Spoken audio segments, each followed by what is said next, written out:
उसने हाथ जोड़े, सरकार बिल्कुल नहीं,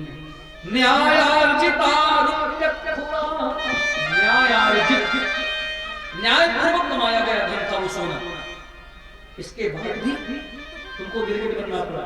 उसने कहा प्रभु एक बार की बात है, मैंने एक गाय एक ब्राह्मण को दान दी और वो गाय न जाने उस ब्राह्मण से कैसे छूट गई वन में, एक वो फिर से पुनः आकर के मेरी गायों में मिल गई। कुछ दिन बाद एक विप्र फिर आए तो मैं देख नहीं पाया, वही गाय जो एक ब्राह्मण को दे चुका था, उसी गाय को मैंने एक दूसरे ब्राह्मण को दान कर दिया और वो ब्राह्मण लेकर के चले गए। मार्ग में वो उसी गाय के जो पुराने ब्राह्मण को दिया था वो मिल गए। और कोई कोई ब्राह्मण देवता महाराज बड़े विचित्र होते, लड़ पड़े आपस में, ये गाय तो मेरी है, वो कहे नहीं अभी अभी मैं लेके आया हूं, बोले नहीं तू अभी लाया है, हमसे गुम हो गई तो ये मेरी है। लड़ पड़े दोनों, न वो गाय दी दोनों की क्यों बात आई राजा के पास। राजा ने कहा मैं निर्णय नहीं कर पाया उन दोनों महात्माओं में, और वो दोनों महात्मा उस दान को ही गाय को छोड़ दी, आपस में लड़ते झगड़ते कष्ट पाते चले गए। मुझको दुख हुआ, थोड़ा सा दोष मुझसे बन गया, भूल चूक हो गई। देखो दान देते समय भी बहुत ध्यान रखना पड़ता है, बहुत सावधानी रखना पड़ती है। तो उस भूल के कारण जब मेरा शरीर छूटा तो मुझसे यमराज ने कहा कि राजन पहले आप पुण्य भोगोगे कि थोड़ा सा पाप है आपका, उसका फल भोगोगे। तो मैंने पूछा कि पाप ज्यादा है कि पुण्य। यमराज ने कहा पाप तो बहुत कम है, पुण्य बहुत ज्यादा है आपका। तो बोले जब पुण्य ज्यादा है पाप कम है तो ऐसा करो पहले पाप भोग ले फिर अच्छा अच्छा। कोई ऐसी चीज है जो खाने में अच्छी नहीं लगती, थोड़ा अपन सोचेगा कि इसको खाना है तो पहले उसको खा लो, पहले दवाई पी लो तो भले बाद में मीठा खा लेना। भोगना पड़ना ही है, अवश्य में भोक्तव्यम कम करो, ये भोगना ही पड़ेगा, चाहे कोई धर्मात्मा हो चाहे कोई पापी हो। तो जब भोगना है तो पहले इसको भोग लो। तो कभी मैंने कहा कि पहले पाप भोगूंगा। यमराज ने कहा तो गिर, अब वहीं से गिर करके आके यहाँ गिरगिट बन गए। आज प्रभु आपकी कृपा से मेरा उद्धार हो गया। देव देव जगन्नाथ गोविंद पुरुषोत्तम नारायण ऋषिकेश पुण्य श्लोकाच्युत। भगवान ने जब ये राजा नृग अपने धाम को चले गए स्वर्ग में, अपने यदुवंशी बालकों को एक बात समझाई, बेटा याद रखना ये सिद्धांत बताया है अपने वंश को, और वो सिद्धांत हम सब के लिए। भगवान ने कहा स्वदत्ताम परदत्ताम, अपने द्वारा दिया हुआ कोई भी धन या परदत्ता दूसरे के द्वारा भी दिया हुआ, स्वदत्ताम परदत्ताम व ब्रह्मवृत्तिं हरिचया, जो किसी विप्र की ब्राह्मण की, देखो थोड़ी देर के लिए ब्राह्मण एक लक्षण हो सकता है, कोई भी व्यक्ति हो, भक्त हो अगर भगवान का, और मैं कहता हूं कोई भी व्यक्ति, यदि कोई व्यक्ति किसी के धन को हरण करे, किसी को सताता है, उसका धन छीनता है, घर छीनता है, कष्ट देता है कि मैं बलवान हूं तो पता चले क्या क्या करे, जो व्यक्ति किसी को सताता है, स्वदत्ताम परदत्ताम व ब्रह्मवृत्तिं हरिचयः, किसी ब्राह्मण के धन को हरण करता है तो वो 60 वर्ष सहस्त्राणि विष्ठायाम जायते, वो 60,000 वर्ष तक विष्ठा का यानी मल का, गंदगी का कीड़ा बनता है 60,000 वर्ष। इसलिए कभी भी किसी के धन को मत छीनना। आजकल तो महाराज क्या कहा जाए, थोड़ा सा धन की लोलुपता की प्राप्ति के लिए भाई भाई को नहीं छोड़ते, पुत्र पिता को मार डालते हैं। आजकल कितने देखो न्यूज़पेपर में सुनो कि अमुक राज्य में अमुक ग्राम में किसी पुत्र ने देखा कि मेरा पिता अपने दूसरे बेटे को ज्यादा धन दे रहा था, तो रात में ठाकुर के खिलाड़ी पिता को गोविंदा और धन ले लिया। ये बिल्कुल अधर्म है। ऐसे जो व्यक्ति होते हैं ना 60,000 वर्ष तक निष्ठा के मल के कीड़े रहते हैं। भगवान ने शिक्षा दी, सबको लेकर के घर आए, द्वारिका में रह रहे समय धीरे धीरे बीता। बलराम जी कहाँ आए? वृंदावन। बलराम जी को याद आई कि मैं एक बार वृंदावन। बलराम जी आए, बाबा से मिले, गोपियों से मिले, गोपियों से उनकी बड़ी अच्छी अच्छी चर्चाएं हैं, भगवान की स्मृति को प्रदान कराने वाली। बलराम जी यमुना जी के पास गए कुछ क्रीड़ा करने के लिए, खेलने के लिए। यमुना जी दूर बह रही थी। बलराम जी ने कहा थोड़ा नजदीक आइए, वो नहीं आई। बलराम जी को क्रोध आ गया, हल निकाला और हल से ही यमुना जी को सुखाने के लिए कह दिया, यमुने सा आजुहाव यमुनाम जल क्रीड़ाधनेश्वरम अनागताम हलाग्रेण कुपितो विचिकर्षण। ना आने वाला क्रोधित होकर के हल से खींचने लगे, कहा मैं तुमको सुखा दूंगा, नष्ट कर दूंगा। यमुना जी प्रकट हो गए, क्षमा करिए। राम राम महाबाहो न जाने तुम विक्रम। हे बलराम जी, मैं आपके बल के, आपके ऐश्वर्य को समझ नहीं पाई, क्षमा करिएगा। तो आज भी आप जाओ तो यमुना जी थोड़ा टेढ़ी है, वृंदावन की तरफ झुकी हुई। फिर बैठते बलराम जी इस प्रकार। बलराम जी भी वृंदावन गए, गोपियों से मिले, सबसे मिले।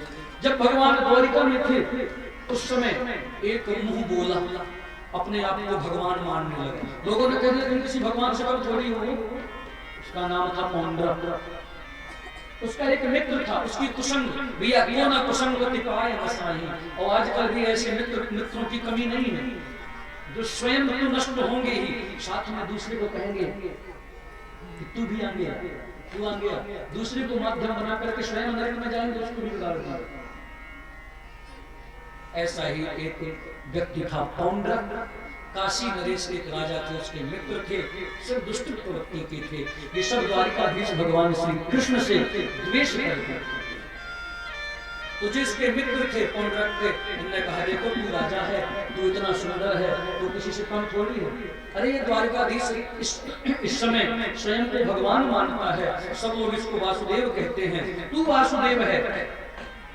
वासुदेव कोई पूर्व से बन के नहीं आया, हम लोग यही बनते हैं, यही हम लोग भगवान अपने कर्म से बन जाएंगे। आज भी ऐसे लोग हैं, थोड़ा सा भक्ति कर ली, थोड़ा सा ऐश्वर्य आ गया, थोड़ा सा शिष्य परिक्रम कर गया, वो अपने आप को भगवान मानने लगते हैं, फिर उनकी दुर्गति हो जाती है, फिर बाद में दुर्गति होती है। पौंड्रक ने मित्रों की बात मान करके जैसे भगवान नारायण का स्वरूप है बना लिया। भगवान गरुड़ पे चलते तो इसने भी एक उस समय के अनुसार इलेक्ट्रिकल गरुड़ बनाया, बटन दबाता तो गरुड़ उड़ जाता आसमान में। चक्र सुदर्शन जैसा एक चक्र बनाया, एक बार बटन दबा दो तो चक्र जी घूमे। अपनी पत्नी को लक्ष्मी जैसा बनाकर के चरणों में बैठा लेता। वो कहती स्वामी क्यों व्यर्थ में ये कुचेष्टाएं कर रहे हो, एक क्षणिक सुख, क्षणिक पद प्रतिष्ठा की चाह में, झूठे अहंकार के मद में। लेकिन वो नहीं माना। उसके जो मित्र थे काशी नरेश आदि आ गए, बोले देखो हमने तुमको इसलिए वासुदेव नहीं बनवाया कि तुम वासुदेव भगवान बन जाओ, तुम बन गए हो तो इसका मतलब उद्देश्य ये है कि जो कृष्ण द्वारिकाधीश वासुदेव अपने आप को भगवान मानते हैं, तुम पहले उनसे कहो कि भगवान एक होता है, दो नहीं होते। इस समय तुम हो असली वासुदेव, वो नकली है। पौंड्रक ने कहा देखो मैं भी सुख से जीवन बिता रहा हूँ, कुछ लोग मुझको भी मानने लगे, क्यों व्यर्थ में उससे लगा। वो अपने यहाँ का भगवान, मैं अपने यहाँ का। लेकिन वो काशी नरेश जो मित्र थे वो बहुत अलग प्रवृत्ति के थे, और महाराज ऐसे मित्रों से बचना चाहिए। उन्होंने कहा अरे तो फिर तो भगवान लायक है ही नहीं, तुझमें शक्ति ही नहीं, नपुंसक है। क्या क्या कह करके पौंड्रक को भी क्रोध आ गया। हाँ तुम मत लज्जा, जो तुमको ठीक लगे तुम कह दो द्वारिकाधीश से। काशी नरेश ने मंत्री के द्वारा पत्र भिजवा दिया कि द्वारिकाधीश तुम असली वासुदेव भगवान नहीं हो, हमारे असली वासुदेव तो भगवान पौंड्रक है।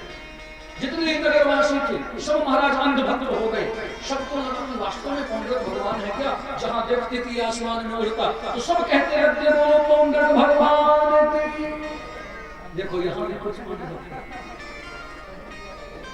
ये समय कुछ ऐसे ही मालूम नहीं चलता। जनता ने नारा दिया, जिस तरफ लहर चली वही से। बाद में मालूम चला कि हमने तो गलत जगह मतदान कर दिया, ये तो पौंड्रक है। लेकिन भटकना नहीं भैया, सावधान रहना चाहिए, सावधानी बिल्कुल। तो वो पौंड्रक भगवान बन गया। भगवान के पास जब पत्र गया, भगवान ने कहा चिंता मत करो, अगर तुमने मुझको आमंत्रित किया मैं जरूर आऊंगा, मैं भी तो देखूं अपने वासुदेव को। मंत्री ने बताया महाराज पौंड्रक द्वारिकाधीश आ रहे हैं। पौंड्रक कांपने लगा, मित्र के पास गया, मित्र तूने तो मुझको देखो समस्या में डाल दिया। अब वो द्वारकाधीश आ रहे, तू तो कहता था कि तेरा पत्र सुन करके द्वारकाधीश अपने आप को भगवान कहलाना बंद कर देंगे, लेकिन वो तो मुझसे मिलने आ रहे हैं, लड़ने आ रहे हैं। पौंड्रक के मित्रों ने कहा, तो देखो अगर भगवान कहलवाना है तो कुछ तो साहस दिखाओ, हम सब तुम्हारे साथ में, चिंता मत करो, चलो आगे।